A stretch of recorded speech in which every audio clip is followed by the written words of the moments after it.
ನಮಸ್ಕಾರ. IPL mega ಹರಾಜಿನ ಮೊದಲ ದಿನ ಮುಕ್ತಾಯ. ಆರ್ಸಿಬಿ ಬಳಿ ಇರುವ ಪರ್ಸ್ ಬ್ಯಾಲೆನ್ಸ್ ಎಷ್ಟು ಗೊತ್ತಾ? ಚೆನ್ನೈ ಹಾಗೂ ಸಿಎಸ್ಕೆ ಬಳಿ ಇರುವ ಬಾಕಿ ಮೊತ್ತವೆಷ್ಟು? ಹಾಗಾದರೆ ಸುದ್ದಿಯ ಸಂಪೂರ್ಣ ಮಾಹಿತಿ ಏನು? ಅಷ್ಟಕ್ಕೂ ಮೊದಲ ದಿನದ ಹರಾಜಿನ ಬಳಿಕ ಯಾವ್ಯಾವ ಫ್ರಾಂಚೈಸಿ ಬಳಿ ಎಷ್ಟೆಷ್ಟು ಹಣವಿದೆ ಗೊತ್ತಾ? ಹೀಗೆ ಇದರೆಲ್ಲದರ ಬಗ್ಗೆ ಇವತ್ತಿನ ಈ ಒಂದು ವಿಡಿಯೋದಲ್ಲಿ ತಿಳಿಸ್ಕೊಡ್ತಾ ಹೋಗ್ತೀನಿ. ಆದ್ದರಿಂದ ಈ ವಿಡಿಯೋವನ್ನ ದಯವಿಟ್ಟು ಕೊನೆವರೆಗೂ ನೋಡಿ. ಆದರೆ ಅದಕ್ಕಿಂತಲೂ ಮುನ್ನ ನೀವು ಕೂಡ ಆರ್ಸಿಬಿ ಅಭಿಮಾನಿಗಳಾಗಿ ಈ ವಿಡಿಯೋವನ್ನು ನೋಡುತ್ತಿದ್ದರೆ ತಪ್ಪದೆ ಈ ಕೂಡಲೇ ಈ ವಿಡಿಯೋಗೊಂದು ಲೈಕ್ ಮಾಡಿ. ಹೌದು ಸ್ನೇಹಿತರೆ, ಜಿದ್ದಾದಲ್ಲಿ ನಡೆಯುತ್ತಿರುವ ಐಪಿಎಲ್ 2025ರ ಮೆಗಾ ಹರಾಜಿನ ಮೊದಲ ದಿನವು ಮುಕ್ತಾಯಗೊಂಡಿದ್ದು ಸ್ಟಾರ್ ಆಟಗಾರರನ್ನ ಫ್ರಾಂಚೈಸಿಯು ಖರೀದಿ ಮಾಡಿದೆ ಸ್ನೇಹಿತರೆ. ಇದೇ ನಿಟ್ಟಿನಲ್ಲಿ ಆರ್ಸಿಬಿ ತಂಡವು ಮೊದಲ ದಿನ 6 ಆಟಗಾರರನ್ನ ಖರೀದಿ ಮಾಡಿದ್ದು ಇನ್ನು ಹಲವು ಆಟಗಾರರ ಖರೀದಿಗಾಗಿ ಎರಡನೇ ದಿನದ ಆಕ್ಷನ್ಗಾಗಿ ಕಾಯುತ್ತಿದೆ ಸ್ನೇಹಿತರೆ.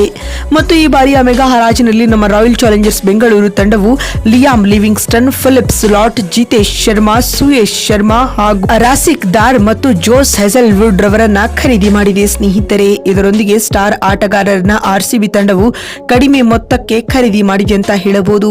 ಇದೀಗ ಮೊದಲ ದಿನದ ಆಕ್ಷನ್ ಮುಕ್ತಾಯದ ಬಳಿಕ ಯಾವ್ಯಾವ ಫ್ರಾಂಚೈಸಿ ಬಳಿ ಎಷ್ಟೆಲ್ಲ ಹಣ ಇದೆ ಅಂತ ನೋಡ್ತಾ ಬರುವುದಾದ್ರೆ, ಈ ಪಟ್ಟಿಯಲ್ಲಿ ನಮ್ಮ ರಾಯಲ್ ಚಾಲೆಂಜರ್ಸ್ ಬೆಂಗಳೂರು ತಂಡವು ಅಗ್ರ ಸ್ಥಾನದಲ್ಲಿದೆ ಎಂಬುದೇ ವಿಶೇಷ. ಮೊದಲ ದಿನದ ಹರಾಜಿನ ಮುಕ್ತಾಯದ ಬಳಿಕ ನಮ್ಮ ರಾಯಲ್ ಚಾಲೆಂಜರ್ಸ್ ಬೆಂಗಳೂರು ತಂಡವು 30.65 ಕೋಟಿ ರೂಪಾಯಿಗಳನ್ನ ಇನ್ನು ತನ್ನ ಬಳಿ ಉಳಿಸಿಕೊಂಡಿದೆ. ಮತ್ತು ಎರಡನೇ ಸ್ಥಾನದಲ್ಲಿ ಮುಂಬೈ ಇಂಡಿಯನ್ಸ್ ತಂಡವಿದ್ದು ಒಟ್ಟಾರೆ 93 ಕೋಟಿ ರೂಪಾಯಿಗಳನ್ನ ಖರ್ಚು ಮಾಡಿರುವ ಮುಂಬೈ 26 ಕೋಟಿಗಳನ್ನ ತನ್ನ ಪರ್ಸ್ ನಲ್ಲಿ ಇಟ್ಟುಕೊಂಡಿದೆ. ಮತ್ತು ಮೂರನೇ ಸ್ಥಾನದಲ್ಲಿ ಪಂಜಾಬ್ ಕಿಂಗ್ಸ್ ತಂಡವಿದ್ದು ಈ ಫ್ರಾಂಚೈಸಿಯು 22 ಕೋಟಿ ರೂಪಾಯಿಗಳನ್ನ ತನ್ನ ಬಳಿ ಇರಿಸಿಕೊಂಡರೆ, ನಾಲ್ಕನೇ ಸ್ಥಾನದಲ್ಲಿರುವ ಗುಜರಾತ್ ಟೈಟಾನ್ಸ್ ತಂಡ 17 ಕೋಟಿ ರೂಪಾಯಿಗಳನ್ನ ಪರ್ಸ್ ಬಳಿ ಇರಿಸಿಕೊಂಡಿದೆ. ಇದಲ್ಲದೆ ರಾಜಸ್ಥಾನ ರಾಯಲ್ಸ್ ತಂಡವು ಕೂಡ 17.35 ಕೋಟಿ ರೂಪಾಯಿಗಳನ್ನ ತನ್ನ ಬಳಿ ಇರಿಸಿಕೊಂಡರೆ, ಚೆನ್ನೈ ಸೂಪರ್ ಕಿಂಗ್ಸ್ ತಂಡವು 15 ಕೋಟಿ ರೂಪಾಯಿಗಳನ್ನ ಪರ್ಸ್ ನಲ್ಲಿ ಇಟ್ಟುಕೊಂಡಿದೆ. ಇದಲ್ಲದೆ ಲಕ್ನೋ ಸೂಪರ್ ಜೈಂಟ್ಸ್ ಫ್ರಾಂಚೈಸಿಯು 105 ಕೋಟಿ ರೂಪಾಯಿಗಳನ್ನ ಈ ಬಾರಿಯ ಹರಾಜಿನಲ್ಲಿ ಖರ್ಚು ಮಾಡಿ ಇನ್ನು 14 ಕೋಟಿ ರೂಪಾಯಿಗಳನ್ನ ಪರ್ಸ್ ನಲ್ಲಿ ಇಟ್ಟುಕೊಂಡರೆ, ಡೆಲ್ಲಿ ಕ್ಯಾಪಿಟಲ್ಸ್ ತಂಡವು 13.8 ಕೋಟಿ ರೂಪಾಯಿಗಳನ್ನ ತನ್ನ ಬಳಿ ಇರಿಸಿಕೊಂಡಿದೆ. ಮತ್ತು ಕೆಕೆಆರ್ ತಂಡವು 10 ಕೋಟಿ ರೂಪಾಯಿಗಳನ್ನ ಖರ್ಚು ಮಾಡಿ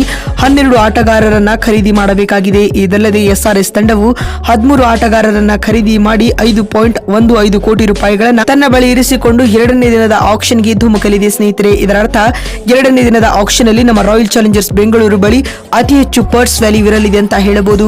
ಸ್ಟಾರ್ ಆಟಗಾರರನ್ನ ಆರ್ಸಿಬಿ ಎರಡನೇ ದಿನವಾದ್ರೂ ಖರೀದಿ ಮಾಡುತ್ತಾ ಅಥವಾ ಇಲ್ಲವಾ ಎನ್ನುವುದನ್ನ ಕಾದು ನೋಡೋಣ. ನೋಡಿದ್ರಲ್ಲ ಸ್ನೇಹಿತರೆ, ಮೊದಲ ದಿನದ ಆಕ್ಷನ್ ಮುಕ್ತಾಯದ ಬಳಿಕ ಯಾವೆಲ್ಲ ಆರ್ಟ್ ಫ್ರಾಂಚೈಸಿ ಬಳಿ ಎಷ್ಟೆಲ್ಲ ಹಣವಿದೆ ಅಂತ ತಿಳಿಸಿಕೊಡುವ ನಮ್ಮ ಈ ಪ್ರಯತ್ನ ನಿಮಗೆ ಇಷ್ಟವಾಗಿದ್ದಲ್ಲಿ ತಪ್ಪದೆ ಈ ಕೂಡಲೇ ಈ ವಿಡಿಯೋಗೊಂದು ಲೈಕ್ ಮಾಡಿ. ಮತ್ತೊಂದು ವಿಡಿಯೋದಲ್ಲಿ ಸಿಗ್ತೀನಿ. ಅಲ್ಲಿವರೆಗೂ ನಮಸ್ಕಾರ, ಧನ್ಯವಾದಗಳು.